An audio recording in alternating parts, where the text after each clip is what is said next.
Halo semuanya, atau halo teacher. Nama saya Jupiter dari Jakob IPA 1 dan saya akan melakukan presentasi saya dalam biologi. Tetapi sebelumnya, saya tidak menggunakan kamera saya dikarenakan kamera saya habis baterainya.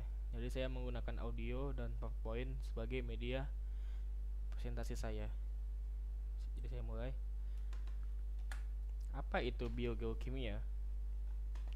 Biogeokimia adalah sebentar dulu. Biogeokimia adalah peredaran unsur kimia dari lingkungan melalui komponen biotik dan kembali lagi ke lingkungan. Proses tersebut terjadi terulang-ulang dan tak terbatas. Jadi proses ini akan tetap terulang-ulang sampai bumi hancur gitu. Jadi akan tetap terus terulang. Oke, lanjut. Daur air. Jadi kita tahu bahwa daur air itu berbeda dengan daur biogeokimia lain karena sebagian besar aliran air terjadi bukan melalui proses kimia melainkan proses fisik. Jadi daur air ini adalah unik, yaitu dia melakukan proses fisik bukan proses kimia. Jadi kita tahu kalau misalnya contohnya daur nitrogen melakukan endapan, pembusukan atau fiksasi oleh bakteri. Tapi kalau daur air ini tersebut ya mungkin dari penguapan itu karena proses fisika, yaitu tidak dibantu oleh makhluk hidup.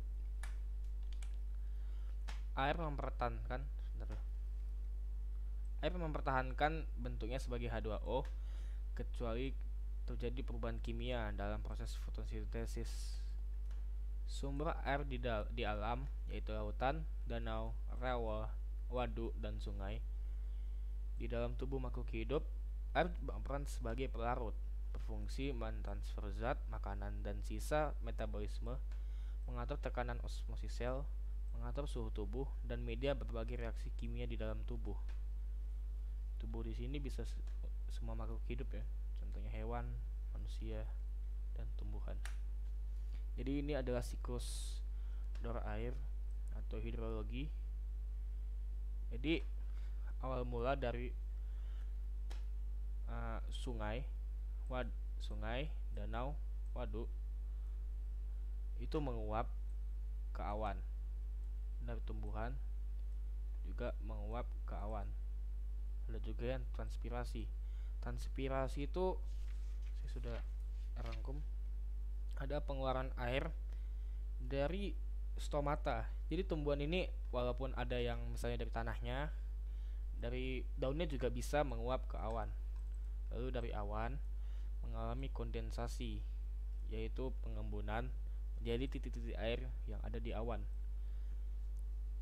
Selanjutnya awan makin penuh, makin padat akan titik-titik air, jadilah hujan yang jatuh ke tanah. Nah, pas hujan itu atau pas fenomena itu atau peristiwa hujan tanah, terjadilah infiltrasi dan perkolasi. Apa itu infiltrasi? Infiltrasi itu adalah gerak vertikal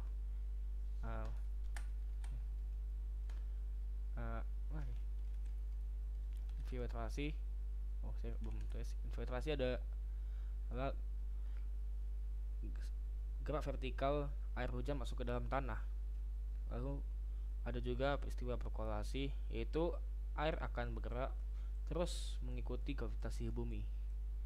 Nah, lalu infiltrasi air hujan, apa ada daerah yang bervegetasi? Apa itu daerah bervegetasi? Daerah bervegetasi itu adalah yang ditumbuhi tumbuhan lebih besar jika dibandingkan oleh daerah yang tidak bervegetasi dan menghasilkan serasah yang dapat menghasilkan porositas tanah. Jadi porositas tanah itu kayak kita catat itu ruang kosong antar benda. Jadi kayak mengendap gitu tanahnya.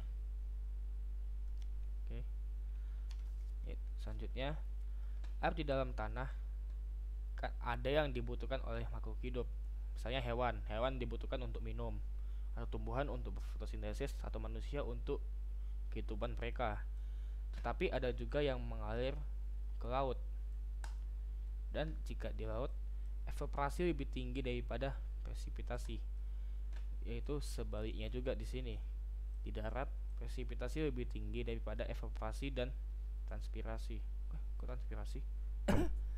Maksudnya oh ya betul, transpirasi, salah salah ya. Yeah. Oke, ini saya sudah memberikan rangkuman pengertian di mana evaporasi itu yang berarti penguapan, transpirasi itu pengeluaran air melalui stomata, presipitasi fenomena hujan, vegetasi di tumbuhan, porositas itu ruang kosong antar benda, serasah itu tumbukan dedaunan kering, perkolasi yaitu air mengikuti tarikan gravitasi bumi. Mungkin sekian aja dari saya. Nama saya Jupiter. Terima kasih. Tambahan, porositas itu contohnya seperti ini kalau di Google. Jadi ini tanah, jadi makin banyak celahnya gitu.